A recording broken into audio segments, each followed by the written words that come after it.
नमस्ते। मेरा नाम मदन मोहन तिवारी, श्रमिक प्लस टू हाई स्कूल तोपा पिंपरा। मैं आप सभी बच्चों का रामगढ़ जिले के अंतर्गत चलने वाले लॉकडाउन ई पाठशाला में स्वागत करता हूँ। हम लोग भौतिकी विषय के 12वीं कक्षा के विभिन्न टॉपिक्स को और सब टॉपिक्स को डिस्कस कर रहे हैं। उसी सिलसिले को आगे बढ़ाते हुए मैं आज से मैग्नेटिज्म, जो मैग्नेटिक इफेक्ट ऑफ करंट के बाद में आपको पढ़ना है, जो अध्याय 5वां में आता है, उसको डिस्कस करना शुरू करूंगा। सबसे पहले मैग्नेटिज्म जो है वो है क्या? ये एक फिनोमेनन है of attracting magnetic substance like iron, nickel, cobalt etcetera.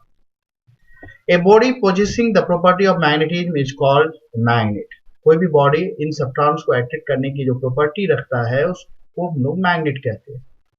Magnetic poles is a point near the end of magnet where magnetism is concentrated। जहां पर भी मैग्नेटिज्म कंसंट्रेटेड होता है, पोल्स उसी को कहते हैं जो कि किनारे में होता है। अर्थ एक नेचुरल मैग्नेट है।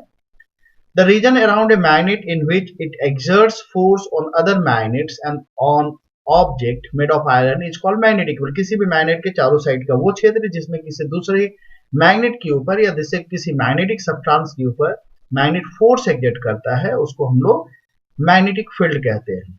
कुछ प्रॉपर्टीज जानना है। पहला, किसी भी अगर मैग्नेट को हम लोग फ्रीली सस्पेंड करेंगे तो वो नॉर्थ साउथ डायरेक्शन में अपने आप को अलाइन करेगा।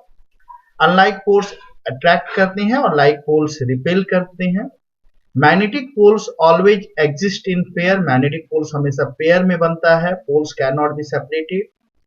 ए magnet can be magnetism. Magnet can induce magnetism. Induce करने का मतलब है दूसरे बॉडी में ला सकता है, दूसरे सब्सटेंस के ऊपर, जब हम उसको काफी नजदीक रखेंगे। It attract magnetic substance. ये मैग्नेटिक सब्सटेंस को अट्रैक्ट करता है। सबसे श्योरेस्ट टेस्ट जो होता है मैग्नेटाइजेशन का, कोई भी सब्सटेंस मैग्नेटाइज हुआ कि नहीं हुआ, वो है रिपल्सन। जैसे हम एक बॉडी को इसके कांटेक्ट में लाए, ये मैग्नेटिक बॉडी था, ये दूसरा जो था वो मैग्नेटाइज नहीं था, इसको कांटेक्ट में लाए, फिर ले जाएंगे, फिर से अगर हम इनको पास लाना चाहेंगे तो इनमें रिपल्सन होगा। तो रिपल्सन जो होता है वो श्योरेस्ट प्रॉपर्टी होता है मैग्नेटिज्म का। ठीक है।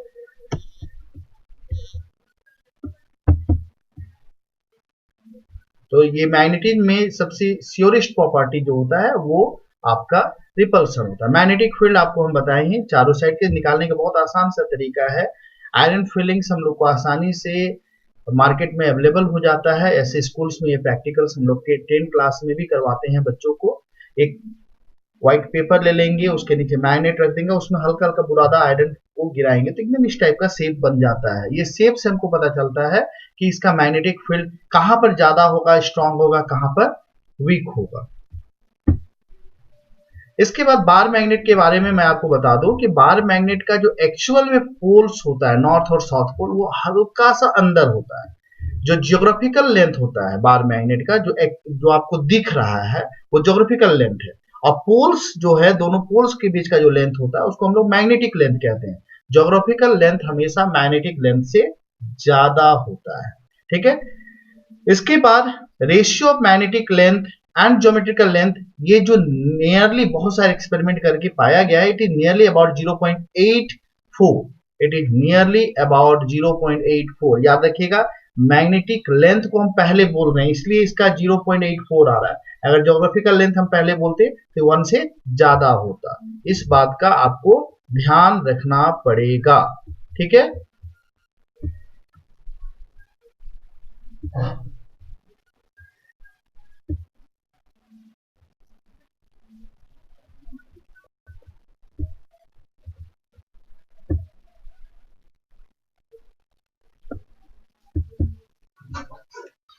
इसके बाद आपको कूलम्ब्स लॉ इन मैग्नेटिज्म भी जान लेना है। जैसे मान लेते हैं दो मैग्नेटिक पोल्स को अगर हम लोग कुछ दूरी पर रखते हैं और उनका पोल स्ट्रेंथ m1 और m2 है, दोनों के बीच का डिस्टेंस r है, तो जो उनके बीच में फोर्स होगा वो डायरेक्टली प्रोपोर्शनल होता है product of their pole strength.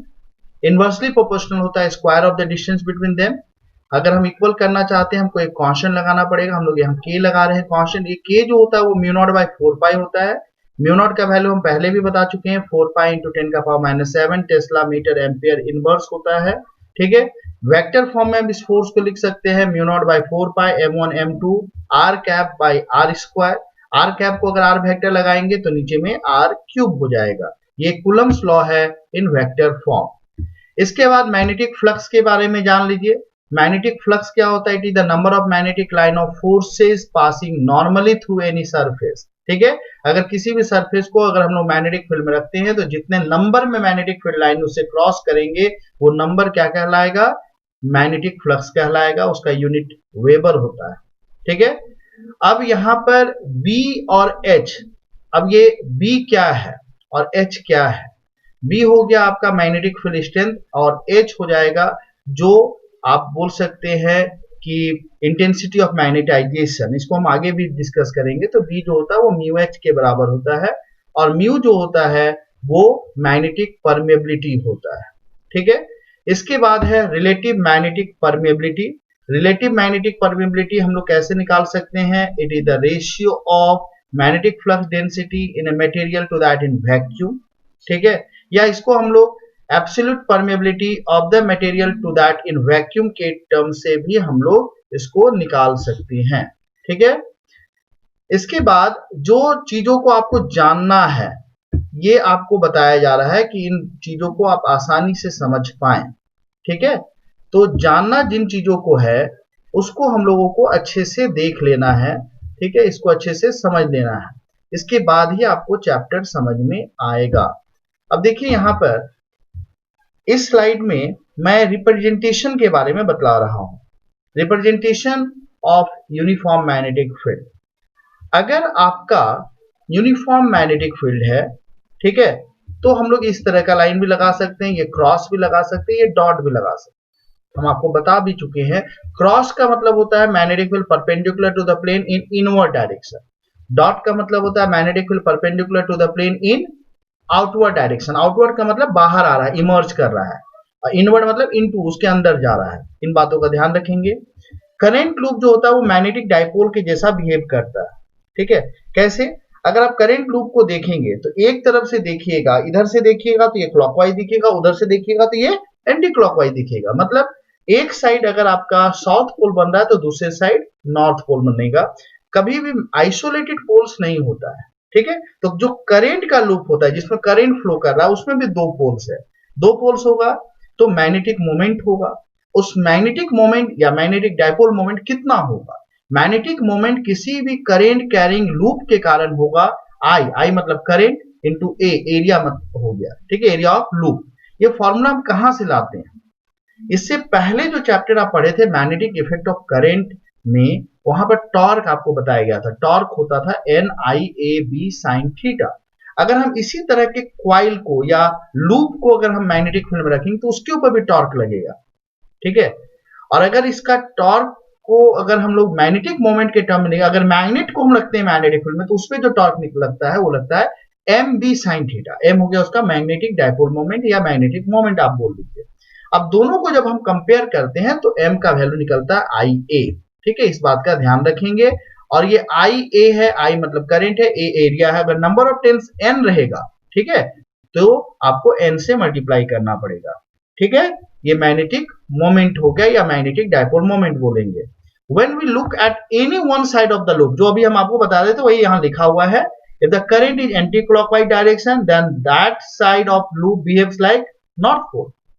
और जो दूसरा साइड होगा उधर देखेंगे तो क्लॉकवाइज होगा, तो that pole will be south pole. इन बातों का ध्यान रखना हम लोगों को होगा। ठीक है,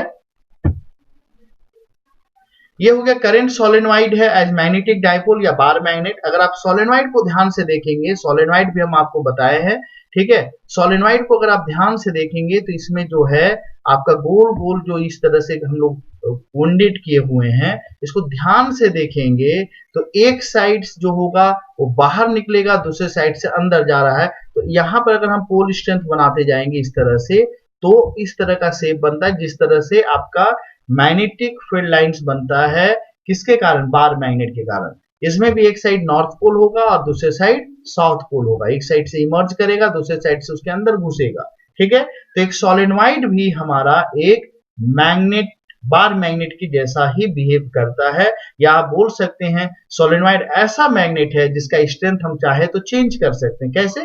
करंट के वैल्यू को चेंज करके। ठीक है, थैंक यू, धन्यवाद। आप घर पे अच्छे से इसको देखें।